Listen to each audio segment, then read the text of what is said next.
Welcome to the banker lamp. Please enjoy the video. You start by confirming your right to enter, show ID or written permission if needed. This avoids legal trouble. Once done, gather the essentials: your house key, phone for photos or calls, a flashlight, and a small flat screwdriver for minor adjustments. Make sure to identify the lock type, deadbolt, knob, or electronic keypad, because the method changes. You follow these first actions immediately so you know what tools and permissions are in hand. That clarity prevents wasted effort and delays. You now execute the core steps. Insert the correct key oriented as marked, apply steady pressure and gently turn, forcing often stalls pins. If the key binds, lubricate with graphite or silicone spray. Do not use oil that attracts grime.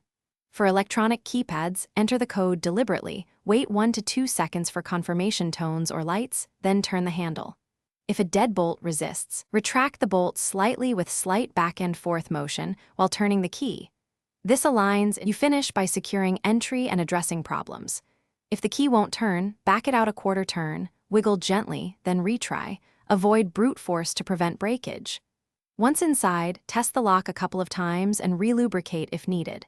If the key breaks, the electronic system fails, or you suspect tampering, call a licensed locksmith immediately. This preserves safety and evidence. As a troubleshooting tip, photograph the lock and note times and symptoms. Those details speed diagnosis and resolution.